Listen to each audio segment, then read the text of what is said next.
Hello everybody. Today I'm filming this video. It's Friday afternoon and it's late in the day.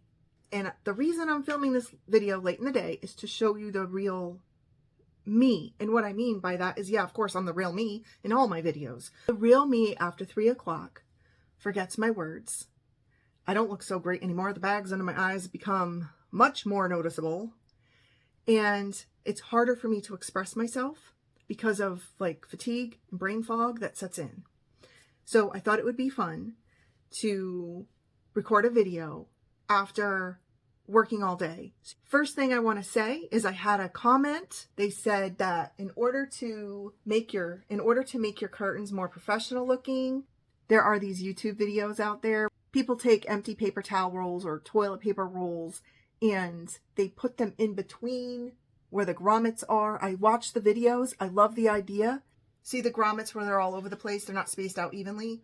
You can actually do that by using paper towel and toilet paper rolls after they're emptied and put them in between. Usually in the mornings, I write my book, and then in the afternoons, I do other things because I have multiple jobs. And that's another thing I want to get into in this topic. This is sort of like a rambling topic today. Somebody suggested I put my morning routine out there. Okay, so that one, I have a very boring life. I get up, I take my shower, I put my makeup on, do my hair, get dressed, feed my animals, I have breakfast, and then I immediately get into my work for the day. Whether it's writing my book or like this morning, I went up on the Walmart app and I ordered all my groceries and I'm going to pick them up tomorrow because I have an appointment at the accountant's office. I thought one-stop shopping. I'll go to the accountant, I'll pick up my groceries, I'll come back, I'll make some chicken wings, so I have my whole day planned out tomorrow. Usually on Saturdays, I do not write my book. I take a break because I don't want to get writer's block. But today, my day was a little backwards. Now I'm tired, I'm fatigued, so you can really see the bags coming out under my eyes. After 3 o'clock, this is me. I did have a comment and somebody said that they liked my lip gloss. Thank you very much. This is the lip gloss I wear is Sugar Lip Treatment by Sephora. I get it there. This one is called Papaya, and I think it's about $25 or $26 when it's not on sale. I've only ever bought 2 of these. I had another color, but it looked terrible on me, so this is the only one I wear now. But you can see the color, and then if I put it on, you can see that. Basically, I don't know if it's my skin tone or what it is, but I have tried different color lip glosses, lipsticks, you name it. And some are a hit and some are not. And the ones that aren't are just horrible looking. Reds kind of look orange on my face, and pinks make me look washed out. So this one seems to work, and because I got the compliment, I thought I'd share. And the other thing I wanted to mention, being that I'm kind of just rambling today, I don't really have a set structured video to talk about. I grew up in a small town, but even though I grew up in a small town, we had a very large family. In that large family structure, a lot of my elders, meaning, my grandparents and older, a lot of them were kind of famous. And I'm not famous, but they were. So you can imagine as a kid walking around town when everybody knows your name, that can be good and bad.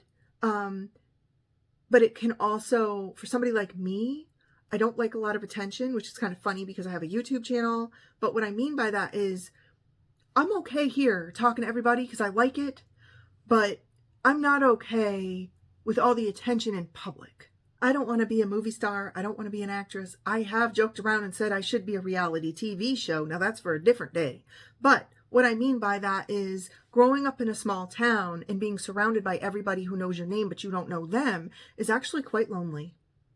So I thought maybe I would add that into this video today, just so you can get a sense of who I am and how I think, and it might explain some things. So basically, When I was growing up, my grandfather was extremely well known. And he would take me around town, of course, and he would introduce me to people, but I'm bad with names and I'm bad with faces, and I couldn't remember who they were next time I saw them. But they knew me, and they always knew me, and they always said hello, and everybody was extremely cordial until they weren't. Now, let me explain. You know, in every big family, we have happy, we have sad, we have mayhem, chaos, and then we have the good times. But strangers looking in define us not necessarily even by what they see, but it could just be by what they hear. Sometimes when you grow up with a favorable reputation in town, sometimes that can take a turn. And people out there think they know you, but they never even spoke to you. They never got the time to know you. They don't know who you are. That's why I like being here, because I came here with no one knowing I'm here. I want this to be organic, and I want people here with me because they want to be. This to me is wonderful. I get to communicate with people naturally. I get to communicate with people that actually want to be here. I can't imagine it any other way. I didn't come in here in a popularity contest, you see. I didn't walk through the center of town where everybody knew my name and was already shouting at me, good and bad. I came here as myself. And I thank you for treating me not as somebody you already know because you heard a rumor out there in the world, but because you don't know me. And therefore, I appreciate you.